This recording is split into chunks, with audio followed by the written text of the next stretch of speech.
friends, my name is Monica Rathod and today we are going to discuss a very important topic, that is the structure of DNA. जैसा कि आप जानते हैं DNA is a master and wonder molecule because it's storehouse of the genetic information. जो DNA है ऐसा नहीं है कि बॉडी के एक पर्टिकुलर ऑर्गन में ही प्रेजेंट रहेगा, बल्कि each and every cell contain equal amount of the DNA. जैसे एक बिल्डिंग को बनाने के लिए हमें एक मैप की जरूरत पड़ती है, वैसे ही एक बॉडी को बनाने के लिए हमें इंफॉर्मेशन की जरूरत पड़ती है. तो इंफॉर्मेशन कहाँ से मिलती है? हमें डीएनए से मिलती है. ठीक है, तो जो अगर हम लोग अपने आप को मिरर में देखते हैं तो हमारी जो बॉडी का कंप्लीट रंग रूप है ये सब किसकी वजह से है? डीएनए की वजह से है. और जितनी भी मेटाबॉलिज्म रिएक्शंस होती हैं वो किसकी वजह से होती हैं? डीएनए से.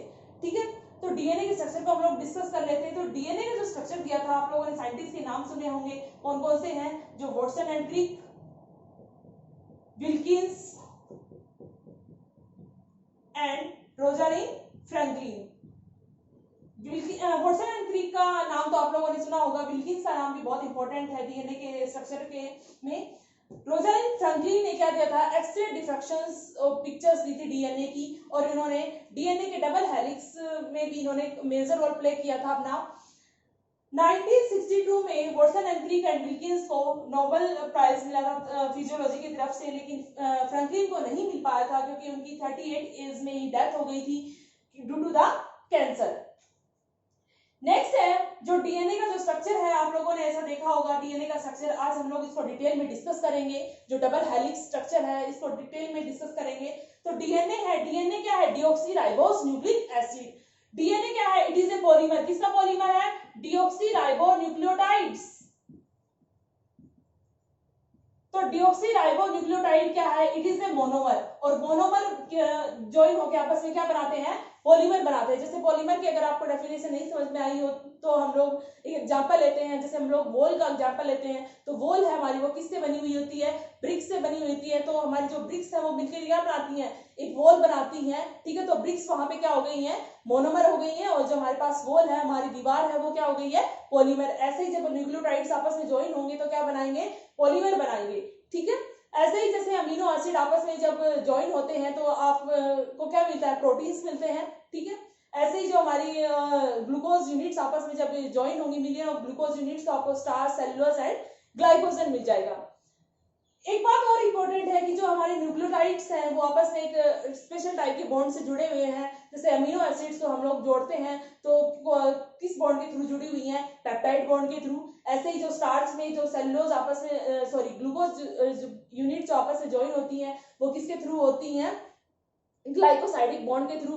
ऐसे ही जो हमारे न्यूक्लियोटाइड्स है जब आपस में ज्वाइन होंगे through special type of bond, उस बॉन्ड को क्या बोलेंगे? Phosphodiester bond. ये आपको याद रखना है. कौन सा बॉन्ड होगा भी इनके न्यूक्लियोटाइड्स में? Phosphodiester bond. सबसे पहले हम लोग एक न्यूक्लियोटाइड के स्ट्रक्चर को डिस्कस कर लेते हैं.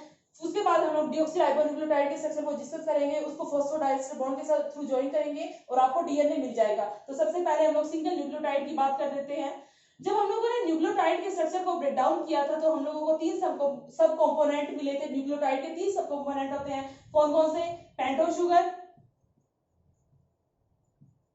सेकंड है हमारा नाइट्रोजिनियस बेस, और थर्ड है हमारा फॉस्फोरिक एसिड. इन जब तीनों को आप ज्वाइन कर देते हो तो आप लोगों को क्या मिल जाता है? Single nucleotide.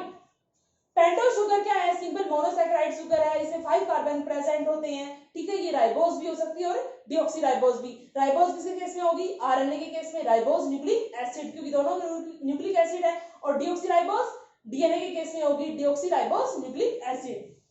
Nitrogenous base different type के होते हैं. जैसे हमारे प्यूरिन्स और पायरिमिडिन्स होंगे. प्यूरिन्स के एडेनिन एंड ग्वानिन और पायरिमिडिन्स के साइटोसिन, थाइमिन एंड यूरेसिल. और एक न्यूक्लियोटाइड के साथ में डिफरेंट टाइप का जो एक टाइप के नाइट्रोजनियस बेस है वो ऐड होते जाएंगे. ठीक है, इसको नाइट्रोजनियस बेस को हम लोग एरोमेटिक हेट्रोसाइक्लिक कंपाउंड बोलते हैं. क्यों बोलते हैं? क्योंकि कार्बन रिंग के बीच में क्या प्रेजेंट होते हैं? नाइट्रोजन एटम प्रेजेंट होते हैं. That's why it is called aromatic heterocyclic compound. Third है हमारा, कौन सा है? फॉस्फोरिक एसिड है. तो phosphoric acid simple phosphate group है. इसका जो फॉर्मूला रहेगा वो क्या रहेगा?